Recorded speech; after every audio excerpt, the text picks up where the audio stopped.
कभी हमें जिंदगी में कुएं यदि सागर के स्रोत को भूल जाएंगे तो उनमें पानी नहीं आएगा। वृक्ष अपनी जड़ों को भूल जाएगा तो उसमें फल फूल नहीं आएंगे।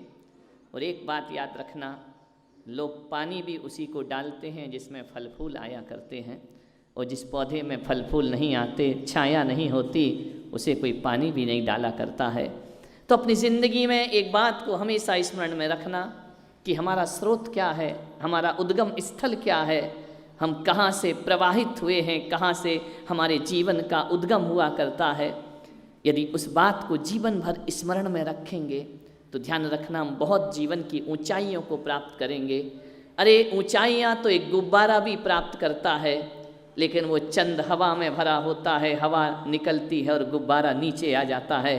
और ये ऊंचाइयाँ वह भी हुआ करती हैं जो मंदिर का शिखर प्राप्त किया करता है, जिसे देख करके लोगों के हाथ जुड़ जाया करते हैं, वंदना में हाथ जुड़ जाते हैं। वह भी जीवन की ऊंचाइयाँ हुआ करती हैं। तो ऊपर उठो तो गुब्बारे की तरह मत उठना, ऊपर उठो तो किसी वृक्ष की तरह उठना। वो जितना ऊपर होता है उतना ही नीचे गहरा होता है, और जो जितना गहरा होता है वो विपरीत परिस्थितियों में मजबूती से खड़ा हुआ करता है। आज जिस पुलक सागर के तुम प्रवचन सुन रहे हो, मेरा उद्गम स्रोत यदि कोई रहा है, द्वारिका देवमती माता जी मेरा उद्गम स्रोत रही हैं। मैं उन उपकारियों को कभी भूल नहीं सकता हूँ, और इसलिए भी उपकार नहीं है कि उनके वंश में मेरा जन्म हुआ है। यह भी कोई बहुत बड़ा उपकार नहीं है।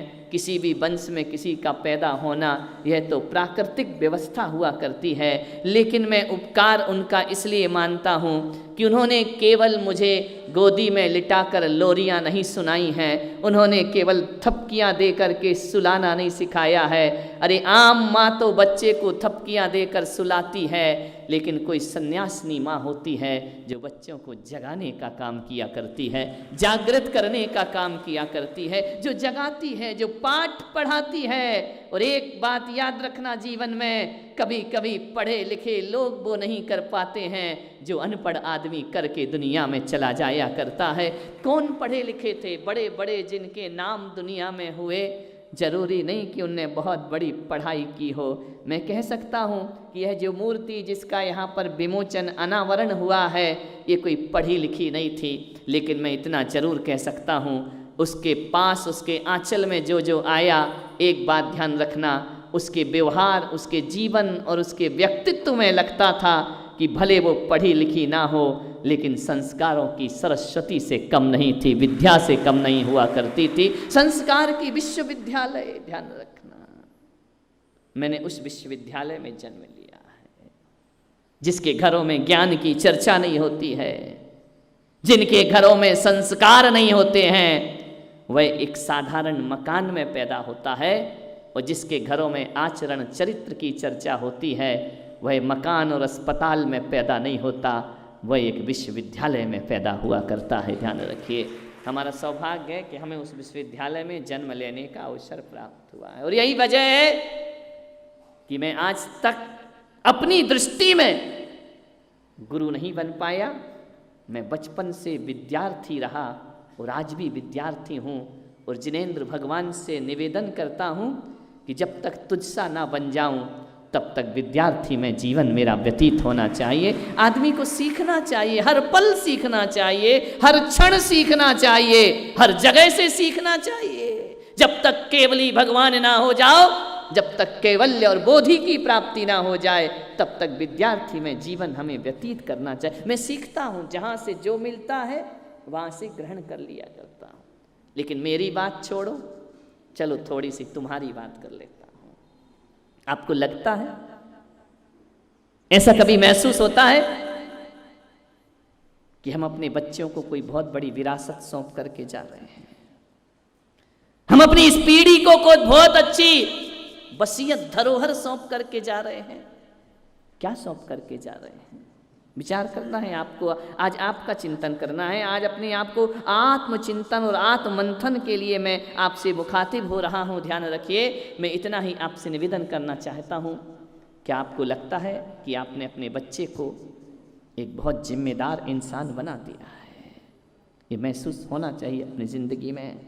जिम्मेदारी का अर्थ ये नहीं होता कि नोट कमा ले, और जिम्मेदारी का अर्थ ये नहीं होता कि घर परिवार को चला ले, पत्नी ले आए, बच्चे हो जाएं, इसको जिम्मेदारी नहीं कहते हैं मेरे भाई।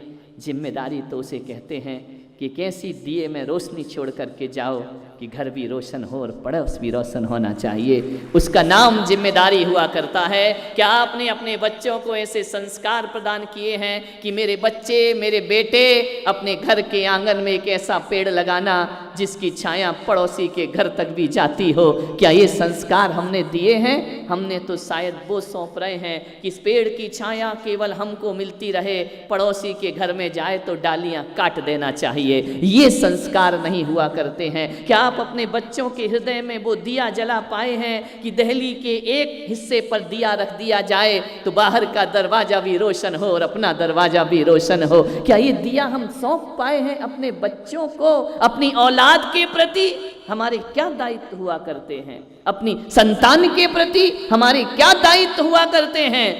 एक बार मेरी दादी माँ गृहस्थ जीवन की आम का पौधा लगा रही थी आंगन में। मैंने कहा ये क्यों लगाती है? बोले जरूरी है। मैंने कहा कि देख, ये आम का पेड़ आजकल के आर्टिफिशियल पेड़ तो है नहीं, हाइब्रिड तो है नहीं कि आज लगाए कल फल आ गए। पहले तो वर्षों इंतजार करना पड़ता था। कभी कभी तो ये होता था कि आम लगाते हम थे और खाती आने वाली पीढ़ी थी। उन्होंने एक आम का पेड़ लगाया, उन्होंने एक इमली का पेड़ लगाया। मैंने कहा ये पेड़ क्यों लगाए हैं? मैंने कहा देख, जब तक ये पेड़ बड़ा होगा ना तब तक तू इस दुनिया में नहीं रहेगी। तो मालूम है क्या बोला उन्होंने कि बेटा एक बात ध्यान रखना, यदि हर कोई ऐसा सोचेगा तो दुनिया में पेड़ ही नहीं बचेंगे, वृक्ष ही नहीं बचेंगे। छाया कौन देगा और फल कौन देगा? हर चीज अपने लिए नहीं होना चाहिए, आने वाले संसार के लिए भी हमें कुछ सौंप करके जाना चाहिए। हमारे पूर्वज सौंप गए तो हमने फल खाए हैं, अब हमारा दायित्व है हम सौंप कर जाएं तो आगे वाली पीढ़ी को फल खाना चाहिए। ये क्या है? ये कोई बहुत बड़ी उन्होंने डिग्री प्राप्त नहीं की थी, बहुत बड़ी किसी स्कूल में शिक्षा प्राप्त करने नहीं गई थी, लेकिन उनकी बातों से ऐसा लगता था कि वह शिक्षा भले उसने अक्षर ज्ञान ना किया हो, लेकिन अनुभव का ज्ञान अक्षरों से भी बढ़कर उनके पास हुआ करता है। मान्यवर, क्या सौंप रहे हैं हम अपने बच्चों को? ऐसी जिंदगी नहीं हो गई हमारे बच्चे की कि उनका अपना कमरा है, अपना लैपटॉप है, अपना इंटरनेट है, अपना मोबाइल है। एक कमरे में बंद रहना चाहता है आज का बच्चा। हम लोग वो थे कि बाहर भागना चाहते थे तो माँ बाप पकड़ के घर के अंदर लाते थे। आज का बच्चा बाहर नहीं जाना चाहता है, वह कमरे में बंद रहना चाहता है, अंदर से लॉक कर लेता है। उसकी ज़िंदगी उसका मोबाइल हो गई है, उसकी ज़िंदगी उसके इंटरनेट हो गया है, उसकी ज़िंदगी उसका लैपटॉप हो गया है। मान्यवर, आप सोचिए क्या आपके बच्चों के व्यवहार में यह परिवर्तन आ रहा है या नहीं आ रहा है? मैं निकलता हूँ, देखता हूँ, पहले मोहल्ले में गाँव में गिल्ली डंडा खेला करते थे। पहले वह समय था, कोलाहल होता था, स्कूल से बच्चे आ जाते थे। आज शांत वातावरण है। आपकी गलियों में, मैं औरंगाबाद में हूं ना, गलियों में बच्चे खेलते आज तक नहीं दिखे, लेकिन सारी रात कुत्ते भौंकते जरूर दिखाई दिया करते हैं। पूरी रात हमारा सोना हराम है, जीना हराम है, पूरी रात आवाज करते हैं। पहले बच्चों की चहचहाहट हुआ करती थी, कोहराम हुआ करता था, अब नहीं हुआ करता है। बदल गया माहौल हमारा, बदल गए हमारे सोच, बदल गई हमारे जीवन की शैली, कैसी जिंदगी जिया करते हैं। मान्यवर, मैं आपसे निवेदन करना चाहता हूं। एक आदमी आया मेरे पास, महाराज बहुत दुखी हूं मैं। मैंने कहा किस बात का दुख है आपको? बोले मेरा बेटा, मैंने कभी नहीं सोचा था ऐसा जैसा मेरा बेटा निकल गया। मैंने कहा कैसा निकल गया? बोले महाराज वो कोई हमारे संस्कार और परंपराओं को जीना नहीं चाहता है।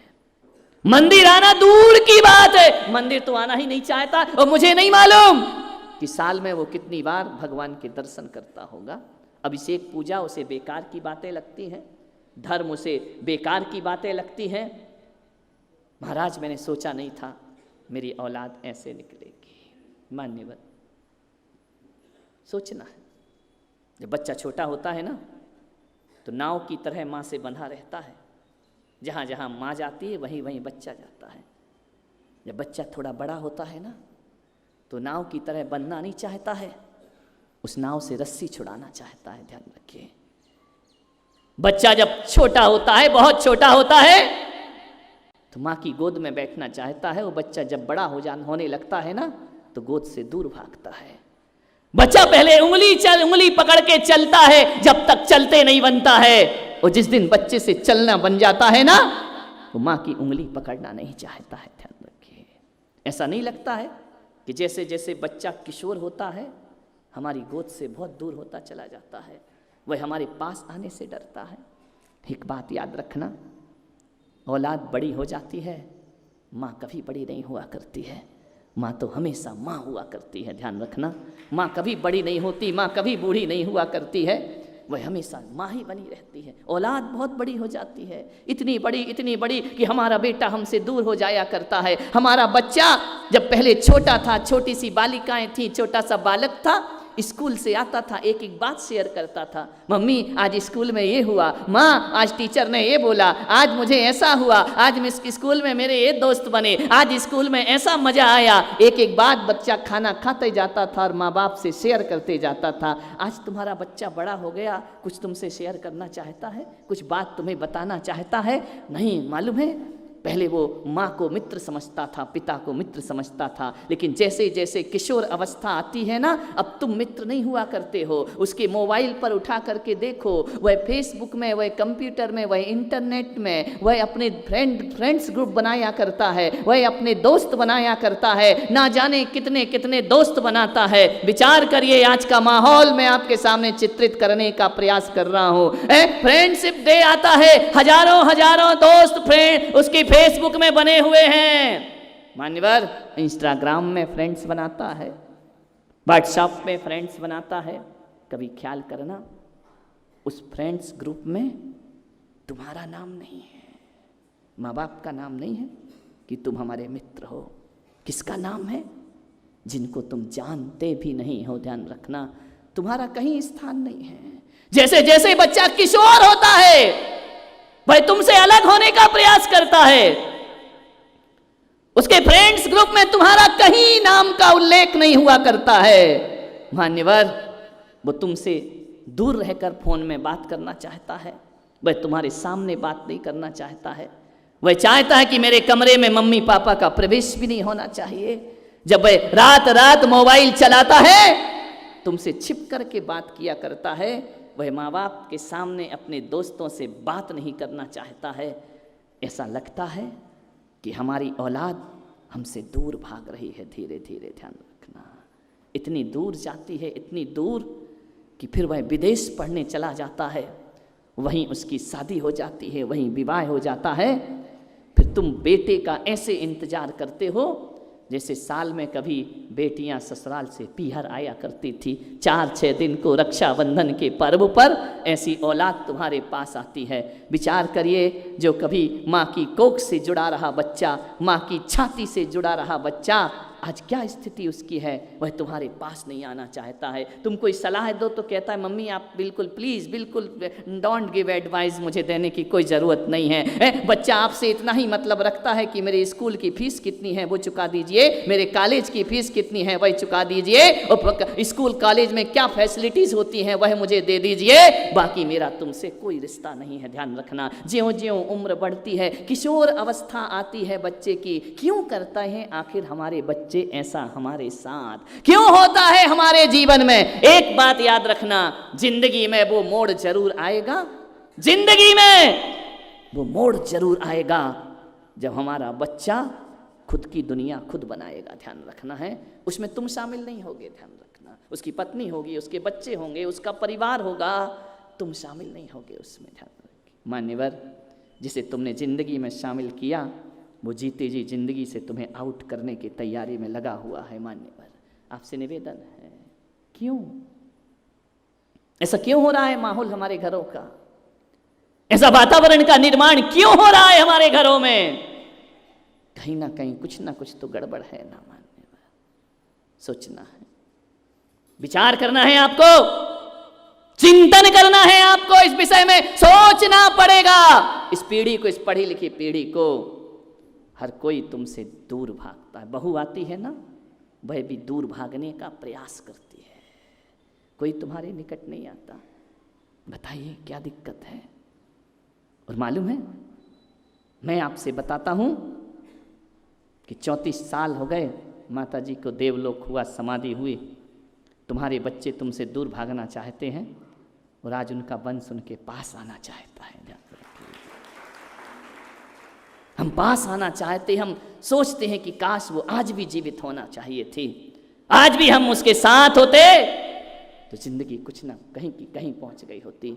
जरूर उनने जीवन में कुछ तो किया होगा, वरना 34 साल जिसको दुनिया छोड़े हो गई उसे उनके वंशज याद करें तो ऐसे कोई याद नहीं किया करता है। मान्यवर, जीवन में कुछ ना कुछ तो स्थापित करना पड़ता है। मैं अपनी ज़िंदगी में आपसे निवेदन करना चाहता हूँ, कहीं ना कहीं हम फिसल रहे हैं अपने संस्कारों में, कहीं ना कहीं हमारी जिंदगी, आज देखता हूं कि मम्मी अपना फ्यूचर बनाने में लगी है, पापा अपना करियर बनाने में लगे हैं, बच्चे के लिए हमारे पास वक्त नहीं हुआ करता है। सब अपना अपना सोचते, मेरी किटी पार्टी कैसी होना चाहिए, मम्मी अपने फ्रेंड सर्किल ग्रुप को बना रही है, पापा का अपना फ्रेंड सर्किल ग्रुप है, बच्चों का अपना हो गया है। ये घर है या धर्मशाला है, तुम्हारा ध्यान रखिए, लगता ही नहीं है। ऑफिस से, दफ्तर से, दुकान से लौट कर आते हो, पत्नी टीवी देख रही है, अब तो टीवी भी गई एक तरफ, अब तो हाथ में टीवी है 24 घंटे, मोबाइल, पापा अपने में लगे हैं, मम्मी अपने में लगी है, बच्चे अपने कार्टून में लगे हुए हैं, दादा दादी चुपचाप तमाशा देख रहे हैं कि हो क्या रहा है यहाँ पर। विचार करिए, सब कोई, अब घर में ये कहना नहीं पड़ता कि शोर मत मचाओ, मोबाइल दे दो, शांति अपने आप आ जाया करती है। ध्यान रखिए।